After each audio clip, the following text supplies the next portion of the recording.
तीन दामाद की सास पार्ट 2। अब तक आपने सुना कि कावेरी जी अपनी तीनों बेटियों ईशा, मोहिनी और सुहाना की शादी तीन घर जमाई लड़कों के साथ करवा देती है। उन्हें लगता है कि ये लड़के शायद घर का कामकाज संभाल लेंगे, लेकिन उनके तीनों घर जमाई बहुत आलसी थे। वो नौकरी भी नहीं करते थे और बाहर का काम भी नहीं। कावेरी जी ने अपनी बेटियों से कहा कि वो प्रेगनेंसी का बहाना बनाकर अपने पतियों को सबक सिखाए। अब सुनिए आगे। मम्मी, आपने जैसा कहा था हमने वैसा ही किया, लेकिन देखिए ना, विवेक का हाल तो वैसा का वैसा ही है। घर में ना सुबह का नाश्ता बनता है और ना खाना। नौकरी पर जाने की बात करूं तो खाने को दौड़ते हैं मुझे। हाँ मम्मी, मैंने भी सुमित को कितनी बार कहा कि अगर नौकरी नहीं करनी तो कोई छोटी सी दुकान ही खोल लो। घर का खर्चा कैसे चलेगा? देखो, दोपहर के 12 बजने आए और जनाब अभी तक सो रहे हैं। हाँ मम्मी, ईशा और सुहाना ठीक कहती हैं। अविनाश का भी यही हाल है। जब मैंने अपनी प्रेगनेंसी के बारे में कहा तो मुझसे कहने लगा, अरे दूसरी लड़कियां तो 9 महीने तक नौकरी करती है, बस डिलीवरी के टाइम छुट्टी लेती है। मोहिनी, तुम भी नौकरी करो। अब मुझे कहाँ नौकरी मिलेगी?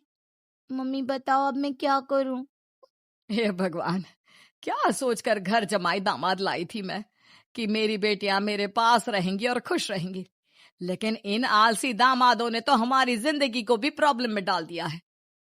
मैं तो कहती हूँ मम्मी, हम लोग वापस अपनी जॉब पर जाना शुरू कर देते हैं।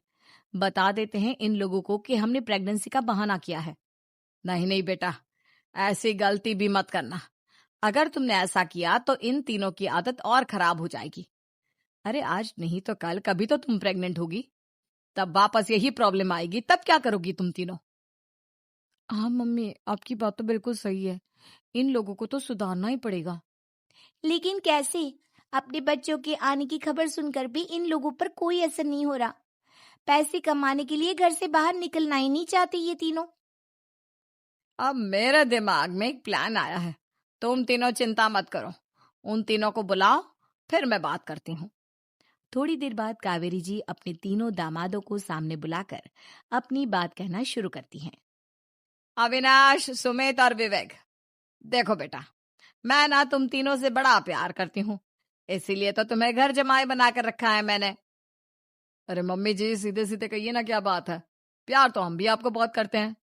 अरे मम्मी जी, आपकी इज्जत भी बहुत करते हैं।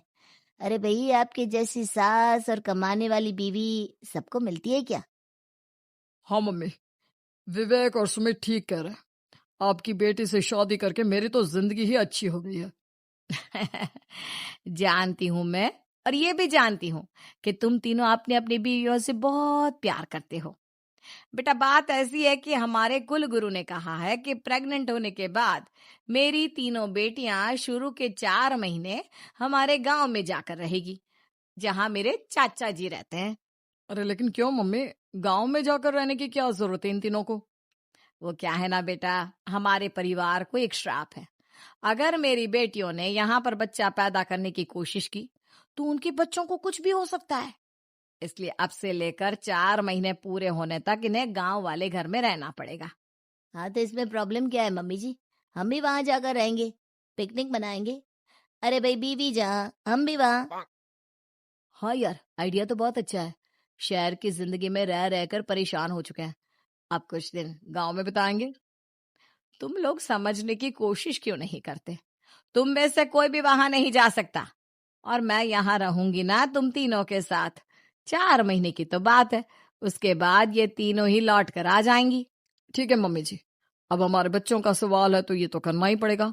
कावेरी अपनी तीनों बेटियों को कुछ दिन के लिए घर से बाहर कहीं दूसरे शहर में रहने के लिए भेज देती है। कुछ दिनों के बाद, अरे मम्मी जी, बहुत दिन से पिज्जा नहीं खाया, मंगवाइए ना। क्या बताऊं बेटा, पहले तो बेटियां खर्चा दे देती थी क्योंकि उनकी नौकरी थी, लेकिन अब तो मेरे पास पैसे ही नहीं बचे। थोड़े बहुत पैसे हैं जो बच्चों की डिलीवरी में काम आएंगे। लेकिन मम्मी जी, आपकी बेटियों को वापस आने में तो अभी बहुत वक्त बाकी है। वही सोच सोच कर परेशान हो रही हूँ। सोच रही हूँ कल से दूध भी बंद करवा देती हूँ। अब दूध वाले को देने के लिए पैसे भी तो नहीं है ना। अरे नहीं नहीं मम्मी जी, अगर दूध भी बंद करवा दोगी तो मुझे चाय कहाँ से मिलेगी? और चाय के बिना मैं तो मर ही जाऊंगा। क्या करूं बेटा, इसके अलावा हमारे पास कोई ऑप्शन नहीं है। मेरे पास पैसे ही नहीं बचे। इस तरह कावेरी जी धीरे धीरे अपने तीनों दामादों को पैसे देना बंद कर देती हैं और घर में खाने पीने की चीजें लाना भी बंद कर देती है। अब वो तीनों बुरी तरह से परेशान होने लगे थे और इसलिए एक दिन तीनों प्लान करके घर से बाहर निकलते हैं और बाजार में जाने के बाद, यार अच्छा खाना खाए हुए कितने दिन हो गए, पता नहीं कब अच्छा खाना मिलेगा। हमारी बीवियों के जाने के बाद तो हमारी हालत भिखारियों जैसी हो गई है यार। कुछ भी हो, मुझे तो आज पिज्जा खाना ही खाना है। जेब में 1 रुपया नहीं और पिज्जा खाएगा, कहाँ से आएंगे पैसे? अरे देख वहां सामने बोर्ड पर क्या लिखा हुआ है, कंप्यूटर पर काम करने के लिए एक आदमी की आवश्यकता है। भाई मैं तो जा रहा हूँ, काम करूंगा और शाम तक पैसे लाकर आराम से पिज्जा खाऊंगा। जा जा, तुझे कोई काम नहीं देने वाला, हम तो घर जा रहे हैं। चल भाई सुमित।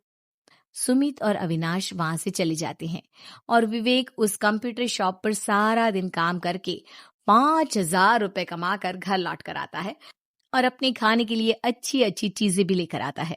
ये देखकर विवेक और सुमित के दिल में भी कुछ पैसे कमाने की इच्छा जागती है। अरे सुबह सुबह कहाँ चल दी है तुम? मम्मी जी एक बहुत अच्छी जगह मिली है, कंप्यूटर पर काम करने के 5,000 मिले थे कल मुझे। अगर रोज काम करूंगा तो पूरे 40,000 की तनख्वाह। अरे वाह, ये तो बहुत अच्छी बात है दामाद जी, आपको जाना ही चाहिए। सुमित और अविनाश विवेक को इस तरह तरक्की करते देखकर परेशान हो जाते हैं और वो दोनों भी काम की तलाश में निकल पड़ते हैं। धीरे धीरे उन दोनों को भी काम मिल जाता है। अब कावेरी के तीनों दामाद छोटी मोटी नौकरी करके अच्छा पैसा कमाने लगे थे। एक दिन कावेरी उन्हें अपने पास बुलाती है। अरे वाह, विवेक 40,000 कमा लेता है, अविनाश 60,000 और सुमित तुम भी 40,000 के आसपास कमा ही लेते हो। कुल मिलाकर तुम अच्छे खासे पैसे कमा रहे हो बेटा।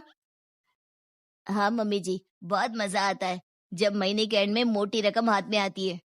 पूछिए मत मम्मी जी, घर में रहकर रोटी बना बनाकर और तो जैसा महसूस होने लगा था मुझे तो। हाँ बेटा, तुम तीनों की बात तो बिल्कुल ठीक है। और जानते हो, अब तुम तीनों की पत्नियां भी वापस लौट कर आने वाली है। लेकिन मम्मी जी अभी तो उन्हें गए सिर्फ 2 महीने हुए हैं, आपने तो कहा था वो 4 महीने के बाद लौट कर आएंगी। ऐसा कुछ नहीं है बेटा, मैं सिर्फ तुम तीनों को सबक सिखाना चाहती थी कि आदमी घर में बैठकर बीवी की कमाई खाता हुआ अच्छा नहीं लगता। इस दुनिया में हर इंसान को मेहनत करनी चाहिए, काम करना चाहिए, चाहे वो औरत हो या आदमी, ताकि अपने परिवार को संभाल सके। कावेरी की बात सुनकर उन तीनों को अपनी गलती का एहसास होता है और कावेरी उन्हें सच बता देती है कि ईशा, सुहाना और मोहिनी शहर में ही कहीं दूसरी जगह रह रहे थे।